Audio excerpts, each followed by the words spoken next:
오늘 말씀의 제목인데요. 우리 한번 따라해 주시겠습니까? 무엇을 향해 오르십니까? 우리 양 옆에 혹은 앞뒤에 한번 이렇게 보시면서 물어봐 주시겠어요? 무엇을 향해 오르십니까? 네, 오늘 우리는 무엇을 향해 올라야 할지 말씀을 통해서 우리에게 주시는 은혜로 받으실 수 있기를 간절히 소망합니다. 여러분, 신이 있다면, 우리가 불신자들을 대상으로 신이 존재한다면 내가 신을 찾아가는 것일까? 아니면 신이 나를 찾아오는 것일까에 대한 질문들을 아주 신앙의 초반에 하게 됩니다. 아직 신이란 존재에 확신이 없는 사람이라면 이런 의문들을 가질 수 있죠. 내가 신을 찾아가는 것인가? 신이 나를 찾아오는 것인가? 이것에 대해서 성경은 그 순서를 우리에게 이렇게 말해줍니다. 요한일서 4장 19절, 제가 새번역 버전으로 가지고 왔는데요. 우리가 사랑하는 것은 하나님이 우리를 먼저 사랑하셨기 때문입니다. 아멘이십니까? 우리가 먼저 하나님을 사랑한 것이 아니요, 하나님이 우리를 먼저 사랑하셨습니다. 우리가 하나님을 찾아 나선 것이 아니라 하나님이 우리에게 오셨습니다.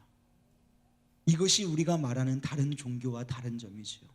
여러 고행과 여러 수행을 통해 도를 터득하기 위해서 우리가 신을 향하여서 한 걸음씩 한 걸음씩 나아가는 것이 일반의 종교라면, 종교가 아닌 우리 기독교는, 예수는 우리를 향하여서 당신이 피조하여 만드신 피조물의 몸을 입으시고 우리를 위하여 이 땅에 성육신하신, 우리를 찾아오신 분이신 줄로 믿습니다. 여러분, 예수님이 그토록 사랑하셔서 그렇게 찾아간 한 사람이 있습니다. 그 사람의 이름은 여리고성에 살고 있는 삭개오라고 하는 사람입니다. 우리 어린이 주일학교 시절부터 너무 많이 들어오셨을 테니까 한 번 더 이 말씀을 정돈한다고 생각을 하시고 한번 쭉 따라와 주시면 좋을 것 같아요. 당시 예수님께서는 예루살렘으로 올라가고 계셨습니다. 그러니까 한편으로 생각해 본다면 여리고성으로 들어가지 않으셔도 무방합니다. 그런데 일부러 들어가신 거예요. 마치 수가성의 여인을 만나기 위해 예수님께서 굳이 사마리아 지방 수가라고 하는 지방을 거쳐 가셨던 것처럼 오늘 삭개오를 만나기 위해서 여리고성에 일부러 들어가신 것입니다. 도대체 삭개오가 어떤 인물이었기에 예수님이 일부러 찾아가신 것일까? 먼저 삭개오는요, 세리장이었습니다. 우리가 세리로만 알고 있는데 세리의 장이었어요. 이스라엘 민족은 이 당시에 로마 제국의 통치를 받고 있었는데, 로마는 그 큰 제국을 유지하기 위해 자신들이 통치하고 있는 민족들로부터 아주 막대한 세금을 거두어 들였습니다. 이 때문에 유대인 입장에서는 세리들은 동족에게서 세금을 걷어 로마에 갖다 바치는 로마의 하수인, 즉 매국노와 같은 존재들이었죠. 우리가 일제감정기 시기에 우리나라 사람이 우리나라의 돈을 가져다가 일본 제국에다가 갖다 바쳤다 하면 그 사람들을 매국노라고 손가락질하지 않았겠습니까? 마찬가지지요. 그런데 그런 사람들의 장이 삭개오였어요. 여러분, 더군다나 이 세리들은 그런 일만 한 것뿐만이 아니라 필요 이상의, 로마가 요구하는 이상의 세금을 더 거두어 들여서 그 나머지 부분으로 자신의 부를 축적하는 일도 했습니다. 그런 세리들의 장이니까 삭개오는 꽤 위치가 높았고 그 지위를 이용해서 동족에게 세금을 착복함으로써 오늘 성경은 삭개오를 향해서 뭐라고 얘기하냐면 그가 부자라고 얘기합니다. 이런 삭개오에게 두 가지의 문제가 있었습니다. 하나는 우리가 다 알고 있듯이 신체적으로 키가 작았다는 것입니다. 이 성경이 키가 작았다라고 언급을 하는 것으로 볼 때 그냥 일반 평균에서 키가 조금 작은 정도가 아니라 장애라고 볼 수 있을 정도로 키가 작았던 듯 싶습니다. 아마도 삭개오는요, 그런 자신의 신체적인 약점을 돈이나 지위와 같은 것들로 보상받기 위해서 사람들에게 욕을 먹는 그 세리, 또 세리장이라는 역할도 마다하지 않았을지도 모르겠습니다. 무슨 보상 심리와 같이 더 이상 이런 것들로 내가 무시당하지 않겠다는 듯이 세리를 맡고 세리장의 역할을 맡았을 수도 있겠다는 생각을 해봅니다. 그런데 또 하나의 문제가 있었다면 이 세리장이라는 것이 아까 말씀드렸듯이 자신의 권력과 부이기도 했지만 또한 자신이 함께 살아야 하는 민족에게서 멸시와 천대를 받는 것, 그것이 삭개오가 가지는 또 하나의 문제였다는 거예요. 첫 번째 문제는 뭐였어요? 키가 작아요. 두 번째는 그 자신이 가진 세리장이라고 하는 직업이 인정받지 못하는 것입니다. 예수님께서요, 삭개오를 만나기 위해 여리고성에 들어오십니다. 그런데 우리가 오늘 읽은 누가복음 우리가 19장을 읽었잖아요. 근데 18장 말미에 보면 그 이름이 바디메오라고 나오지는 않는데 동일 구절에 다른 성경에 바디메오라고 하는 이름이 나옵니다. 수요 예배 시간에 우리 목사님께서 여러 번 증거하셨기 때문에 바디메오에 관한 스토리를 여러분 아실 거예요. 거지 소경 바디메오입니다.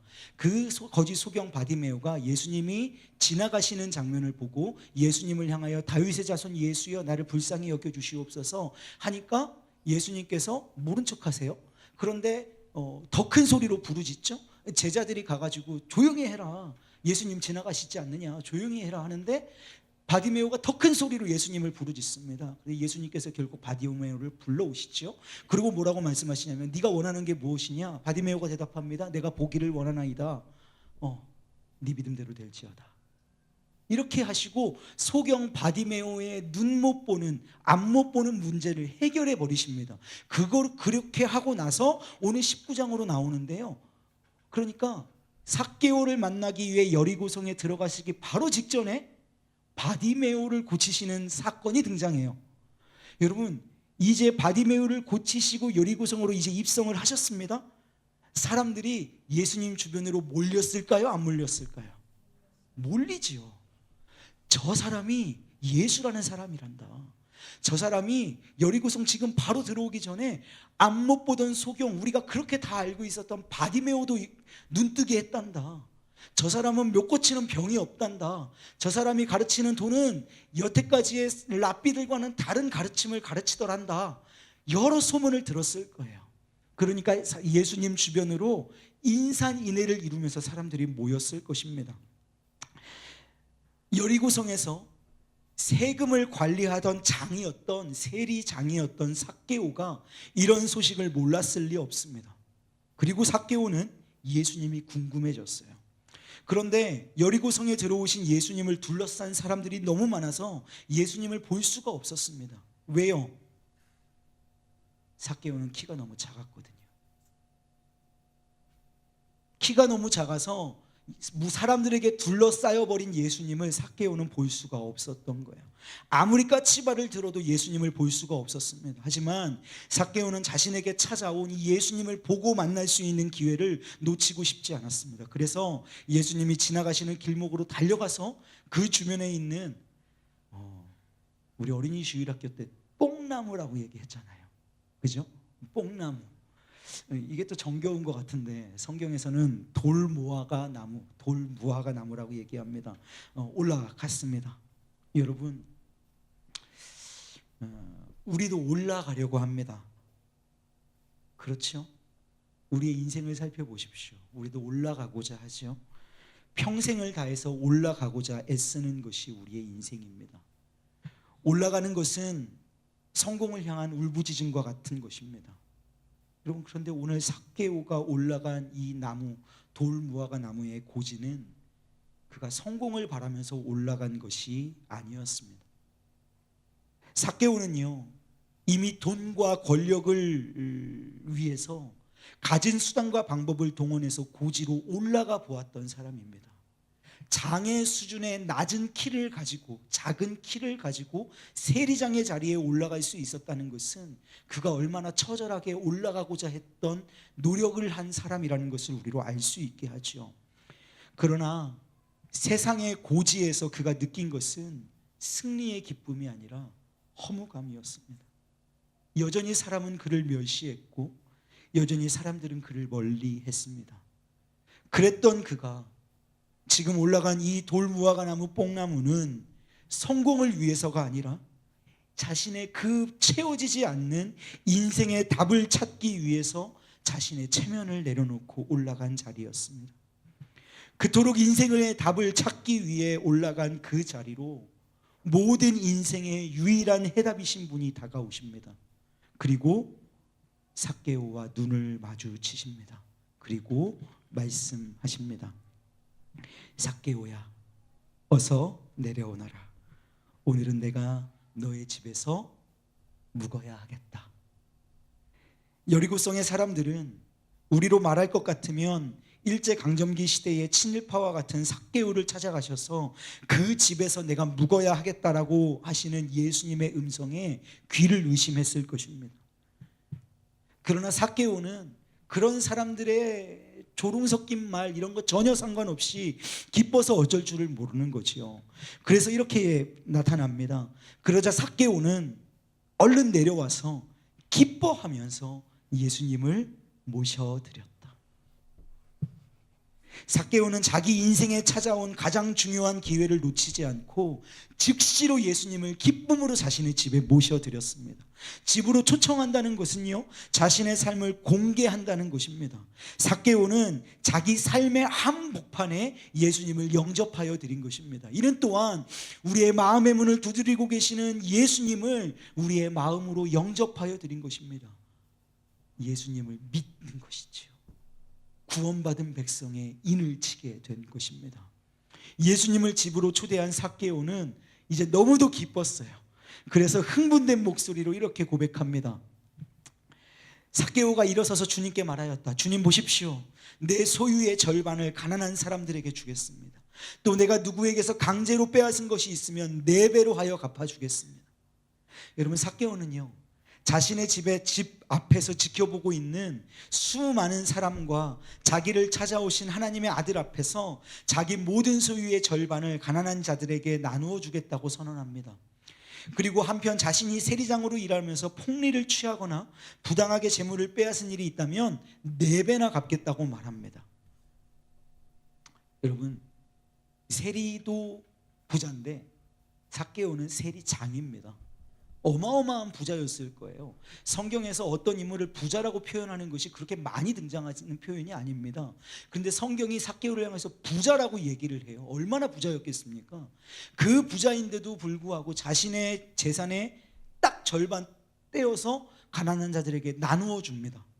그리고 폭리를 취한 이가 있다면 4배로 갚겠다고 얘기합니다. 율법에 보면요, 폭리를 취하여 이득을 얻게 되면 그 폭리 취한 것에 20%를 더하여서 갚아주도록 법이 제정되어 있습니다. 그러니까 뭐예요? 100원을 폭리했어요. 그럼 얼마 갚아줘야 돼요? 20% 더하니까 100, 여러분 120원. 그죠? 이거 오늘 아침에 주일학교 때 우리 규원이도 맞춘 거예요. 자, 여러분 1000원을 폭리했습니다. 얼마 갚아야 됩니까? 1200원. 그렇죠? 20%만 더해야 됩니다. 그런데 이 미련하게 삭개오가 몇 배나 해서 갚겠대요? 4배나. 반절 떠여줬어요. 그 반절 남은 것에서 이제 갚아야 돼요. 아마 예수님께 선언한 대로 이대로 행했다면 삭개오는 아마 빈털털이 되지 않았을까 하는 생각해 봅니다. 왜 그럴 수 있었을까요?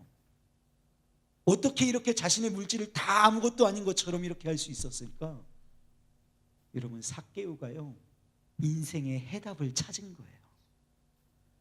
자신의 성공과 자신의 해답이 돈과 권위에 있고 그것을 얻으면 내가 무시당하지 않고 살 수 있을 거라고 생각했는데 그것 다 얻어봤는데 아무것도 내게 변하지 않았는데 예수가, 인생의 해답이신 예수가 내 안에 들어오니까 그 모든 것, 사도 바울의 고백처럼 다 배설물과 같이 되어서 하나도 소중한 것이 아니고 내 인생의 해답은 누구에게 있다? 예수에게 있다. 여러분, 이것이 4배나 갚겠다고 하고 반절을 가난한 자들에게 나누어 주겠다고 하는 이 고백이 나는 해답을 찾았다고 하는, 예수가 나의 정답이라고 하는 삭개오의 신앙 고백인 줄로 믿습니다. 여러분, 놀라운 만남에 이은 놀라운 변화의 삶이 삭개오를 뒤덮고 있는 것이죠. 이 대답에 우리 주님이 이렇게 말씀하여 주십니다. 예수께서 그에게 말씀하셨다. 오늘 구원이 이 집에 이르렀다. 예수님이 해답되셨다는 말입니다. 이 사람도 아브라함의 자손이다. 여태까지는 삭개오는 이스라엘 땅에 살고 있지만, 이스라엘의 피는 흐르고 있었지만 이스라엘 민족으로부터 이스라엘 민족으로 인정받지 못했어요. 그런데 예수님이 뭐라고 말씀하신다고요? 이 사람도 아브라함의 자손이다. 인자는 잃은 것을 찾아 구원하러 왔다. 삭개오가 잃어버린 영혼이었던 거예요. 그래서 예수님이 직접 여리고성으로 삭개오를 만나기 위해서 달려오신 것이라고 믿습니다. 여러분, 삭개오의 삶을 보면요, 그는 엄청난 재력과 권력을 소유하고 있었음에도 불구하고요, 스스로 도저히 용납할 수 없는 죄의 문제, 또 양심의 문제, 또 열등감의 문제가 여전히 그를 괴롭히고 있었습니다. 그런 삭개오가 인생의 해답이신 예수님을 영접해 드리면서, 믿으면서, 만나면서 자기 자신을 내려놓기 시작합니다. 예수님을 보기 위해 그 권력, 그 부자였던 삭개오가 체면 같은 것은 제쳐놓고 나무에 오르기 시작합니다. 또 예수님을 자신의 집과 자신의 마음에 영접하면서 삭개오는 자신의 욕심을 내려놓고 자기 스스로 죄인인 것을 인정하면서 모든 물질들을 내려놓기 시작했습니다. 자신이 가진 부와 권력을 가지고 겉으로는 떵떵거리며 살 수 있었겠지만 거기에는 인생의 참된 기쁨이 없다는 것을 삭개오가 깨달은 것입니다. 삭개오가 삭개오를 포기했더니 삭개오를 찾게 되었습니다. 내가 나를 포기했더니 나를 찾게 되었습니다. 삭개오가 삭개오를 낮추었더니 하나님이 삭개오를 높여주셨습니다. 내가 나를 낮추었더니 하나님이 나를 높이실 것입니다. 오늘 오전에 담임 목사님 통해 증거받은 12의 혈루증을 앓던 이 여인도 자신이 부정한 여인인 것을 내려놓았습니다. 사람들 사이에 당당할 수 없으니 예수님 뒤로 가서 예수님의 옷자락이라도 붙잡으려고 했던 그 낮아짐이, 간절함이 이 여인을 회복시키고 다시 일어설게 하는 믿음의 확증을 허락받았던 것처럼 오늘 삭개오도 그랬습니다. 사랑하는 여러분, 어떤 사람들은 더 넓은 세상을 보기 위해 높은 곳에 올라갑니다. 다른 사람들보다 더 많은 것을 알기 위해 고지에 오릅니다.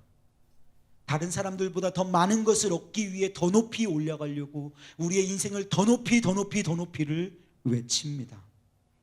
우리의 인생을 고지론으로 점철시켜 버립니다.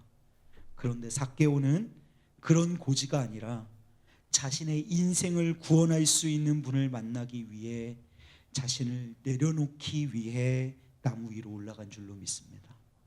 삭개오는 하나님의 아들을 보기 위해 올라갔습니다. 그런데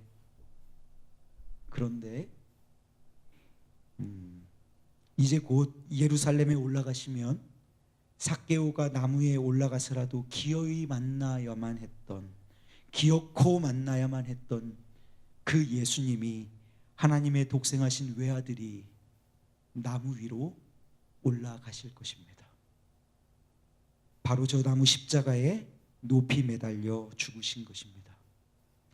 하나님의 아들이 삭개오의 죄와 삶의 무게를 짊어지시고 삭개오 대신 용서와 구원을 통해 새 생명을 주셨습니다.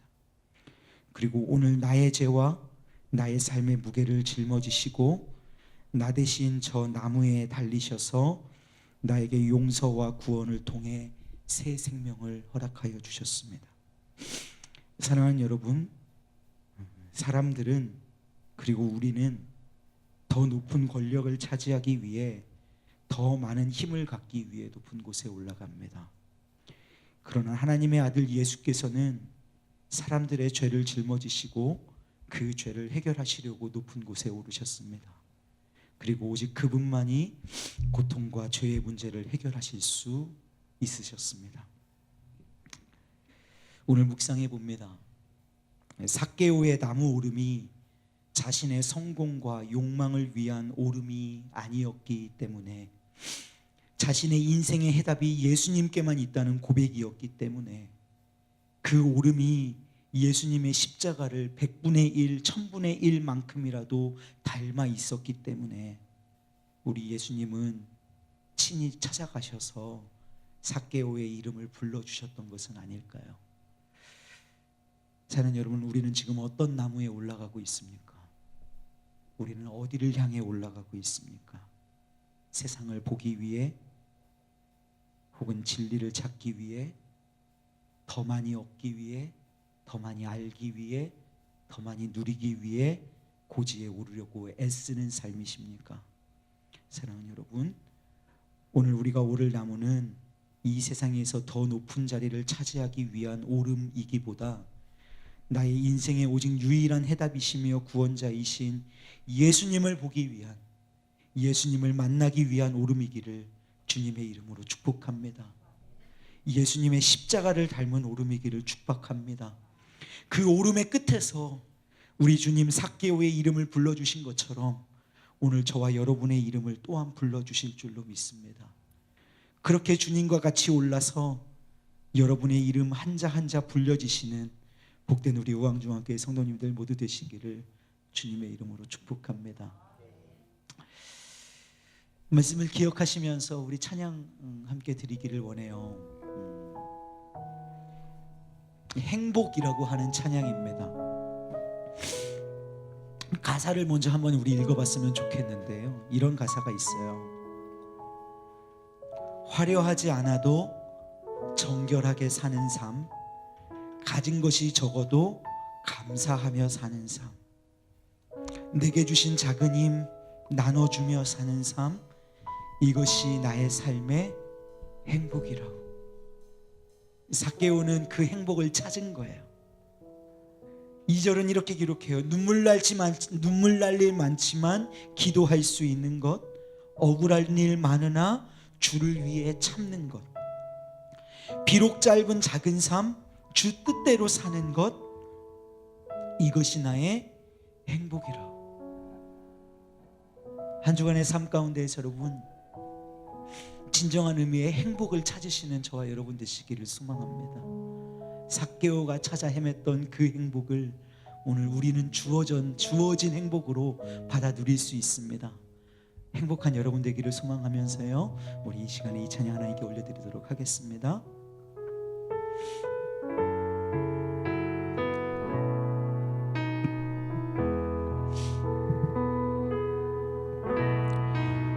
화려하지 않아도 정결하게 사는 삶, 가진 것이 적어도 감사하며 사는 삶, 내게 주신 작은 힘 나눠주며 사는 삶, 이것이 나의 삶의 행복이. 눈물 날 일 많지만,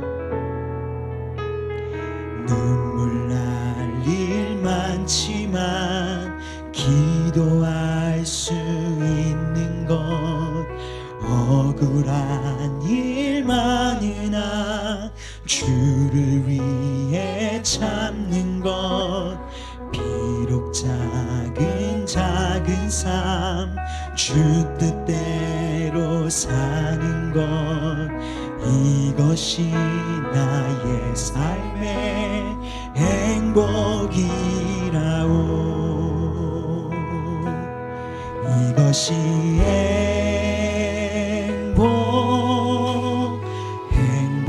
행복이라오. 세상은 알 수 없는 하나님 선물, 이것이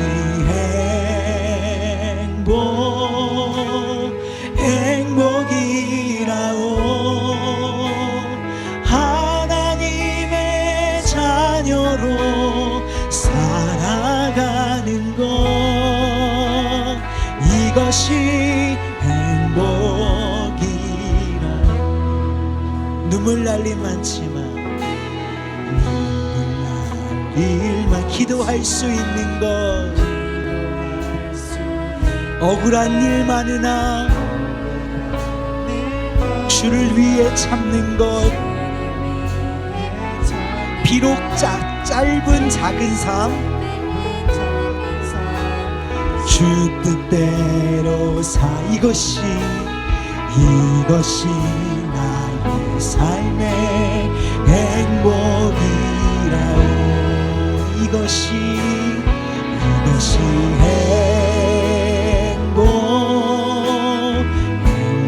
행복이라오. 세상은 알 수 없는 하나님 선물, 이것이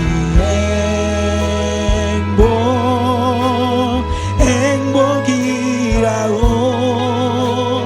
하나님의 자녀로 살아가는 것, 이것이 행복이라오. 이것이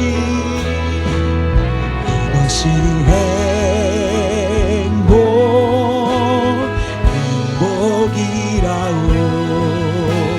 세상은 알 수 없는 하나님 선물, 이것이